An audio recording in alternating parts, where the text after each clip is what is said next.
Next हम discuss करेंगे physical property के अंदर ऑक्सीडेशन स्टेट। नाइट्रोजन फैमिली दो तरीके के ऑक्सीडेशन स्टेट शो करता है। एक है नेगेटिव ऑक्सीडेशन स्टेट, दूसरा है पॉजिटिव ऑक्सीडेशन स्टेट। तो नेगेटिव ऑक्सीडेशन स्टेट क्यों शो करता है? क्योंकि नाइट्रोजन फैमिली में अगर हम एग्जांपल लें नाइट्रोजन का या किसी भी एलिमेंट का, तो उनके आउटर मोस्ट में 5 इलेक्ट्रॉन्स होते हैं। और अगर हम देखें तो इनको कितने इलेक्ट्रॉन्स की जरूरत है अपना ऑक्टेट पूरा करने के लिए? 3 इलेक्ट्रॉन। इनकी कॉन्फ़िगरेशन भी देखें तो 2s2 2p3 होती है। तो p में 3 इलेक्ट्रॉन की जरूरत है।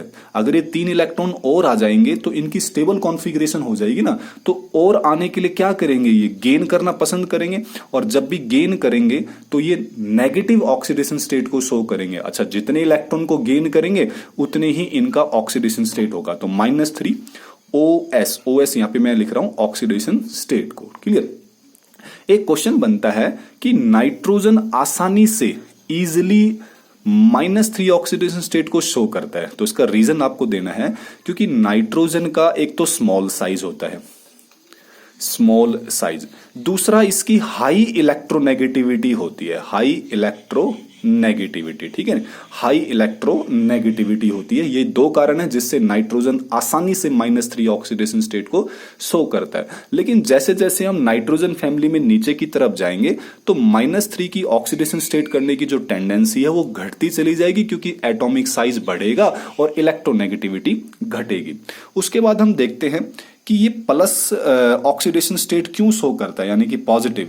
तो जनरली ये +3 और +5 ऑक्सीडेशन स्टेट शो करते हैं। ठीक है, अब +3 और +5 कैसे करते? देखो, अगर P में कितने इलेक्ट्रॉन है? 3। अगर ये 3 इलेक्ट्रॉन को लॉस कर दे, मतलब कहने का किसी बॉन्ड बनाने में पार्टिसिपेट करवा दे, तो ये +3 ऑक्सीडेशन स्टेट शो करेगा। और अगर ये 3 और 2 5, इन पांचों इलेक्ट्रॉन को किसी बॉन्ड फॉर्मेशन में यूज कर ले तो ये +5 ऑक्सीडेशन स्टेट शो करेगा। ठीक है, अब यहां पे क्वेश्चन आता है कि जैसे जैसे हम ग्रुप में नीचे की तरफ जाएंगे तो +3 जो है, जो ऑक्सीडेशन स्टेट है, उसकी टेंडेंसी बढ़ जाएगी और +5 की जो ऑक्सीडेशन स्टेट की जो टेंडेंसी है वो घटेगी। ऐसा क्यों है? आपने कल भी पढ़ा था, एक इनर्ट पेयर इफेक्ट होता है, inert pair effect. Inert pair effect में क्या होता है कि जो ये s वाले इलेक्ट्रॉन्स होते हैं ये धीरे धीरे बॉन्ड में पार्टिसिपेट करना बंद कर देते हैं। तो पार्टिसिपेट कौन करेगा बॉन्ड में? p वाले। p में कितने इलेक्ट्रॉन है? 3। इसीलिए जैसे जैसे हम नीचे की तरफ जाएंगे ग्रुप में तो +3 ऑक्सीडेशन स्टेट की टेंडेंसी +5 के बजाय बढ़ती चली जाएगी। नेक्स्ट हम इसके अंदर प्रॉपर्टी डिस्कस करेंगे, p मल्टीपल बॉन्ड्स। ठीक है, इसको डिस्कस करने से पहले एक और चीज आपने देखना है कि जो नाइट्रोजन है वो -3 से लेकर +5 तक की ऑक्सीडेशन स्टेट को शो कर सकता है। आप एग्जांपल देखो, जैसे NH3 में देखो -3 शो करेगा। कैसे? आप NH3 को इस तरह से लिख लो, NH3। तो नाइट्रोजन को X मान लो, हाइड्रोजन की कॉन्फिगरेशन क्या होती है? 1। कितने हाइड्रोजन है? 3। ऊपर कोई चार्ज नहीं है तो 0 के बराबर। तो x प्लस में 3 इक्वल टू 0, तो x की वैल्यू -3। तो ये -3 ऑक्सीडेशन स्टेट शो करेगा। और भी देखो, आप चेक कर सकते हो, जैसे N2O में देखो तो -3 से +5 तो 0 भी शो करेगा। अब N2O में देखो, जैसे आप N2O, तो नाइट्रोजन को क्या मान लो आप? x। कितने नाइट्रोजन है? 2। ऑक्सीजन का कितना होता है? -2 इसका ऑक्सीडेशन स्टेट होता है, ध्यान रखना आपने। ऊपर कोई चार्ज नहीं तो 0, तो 2x माइनस का 2 इक्वल टू 0, तो 2x इक्वल टू 2। तो x की वैल्यू यहाँ पे 2/2 दैट इज 1। तो यहाँ पे +1 ऑक्सीडेशन स्टेट ने शो किया N2 में। ठीक है, और NO के अंदर +2 करेगा। कैसे? आप फिर से वैसे देखो, NO, तो N को x मान लो। ऑक्सीजन का -2 ऑक्सीडेशन स्टेट होता है, क्योंकि ऑक्सीजन को 2 इलेक्ट्रॉन की जरूरत होती है, तो -2 होगा। ठीक है, तो x माइनस का 2 इक्वल टू 0, तो उधर जाएगा तो x की वैल्यू क्या आ जाएगी? 2।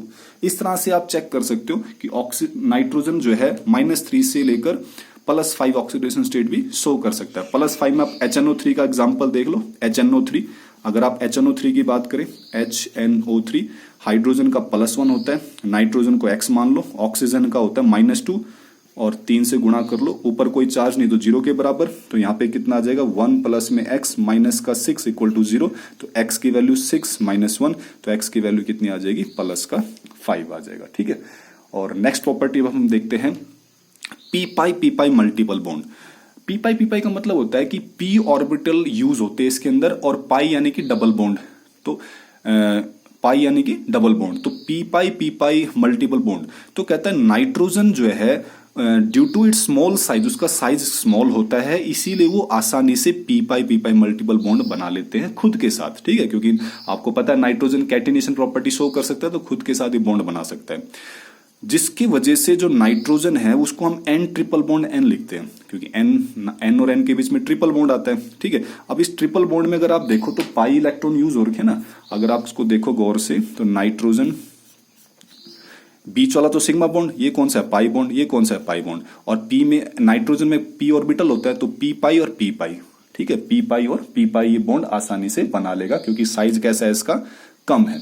लेकिन एक चीज और ध्यान रखना है, पी पाई मल्टीपल बॉन्ड से क्या फायदा हुआ N2 को, नाइट्रोजन को, कि ये N2 की फॉर्म में एग्जिस्ट करेगा, जबकि जो बाकी जो सदस्य है इस परिवार के, जैसे कि फास्फोरस है, आर्सेनिक है, वो बड़े साइज के होते हैं, तो वो आसानी से पी पाई मल्टीपल बॉन्ड नहीं बना पाते हैं। ठीक है, due to their large size. So इसलिए वो डाई एटॉमिक मॉलिक्यूल की फॉर्म में एग्जिस्ट नहीं करते। डाई का मतलब जैसे N2 है तो डाई है, तो P2 एग्जिस्ट नहीं करेगा, बल्कि ये टेट्रा एटॉमिक मॉलिक्यूल की फॉर्म में एग्जिस्ट करेंगे, जैसे P4, तो टेट्रा हो गया ना, टेट्रा का ना 4, AS4 एक्सेट्रा। एक क्वेश्चन बनता है कि नाइट्रोजन साधारण टेम्परेचर पे या रूम टेम्परेचर पे ये रिएक्टिव कम होता है, तो उसका कारण ये है कि क्योंकि नाइट्रोजन एक तो पी पाई मल्टीपल बॉन्ड बनाता है, जिसकी वजह से नाइट्रोजन और नाइट्रोजन के बीच में ट्रिपल बॉन्ड आता है। कौन सा बॉन्ड, ट्रिपल बॉन्ड। तो ट्रिपल बॉन्ड को तोड़ने के लिए बहुत ज्यादा एनर्जी की जरूरत पड़ती है, जो आसानी से नहीं मिल पाती है ऑर्डिनरी टेम्परेचर में, और जब तक बॉन्ड नहीं टूटेगा तो रिएक्टिव भी वो नहीं होगा। तो ये था हमारे पास ऑक्सीडेशन स्टेट और पी पाई मल्टीपल बॉन्ड। इसी के साथ हमारे पास फिजिकल प्रॉपर्टी कंप्लीट होती है नाइट्रोजन फैमिली की। नेक्स्ट फिर हम पढ़ेंगे केमिकल प्रॉपर्टी।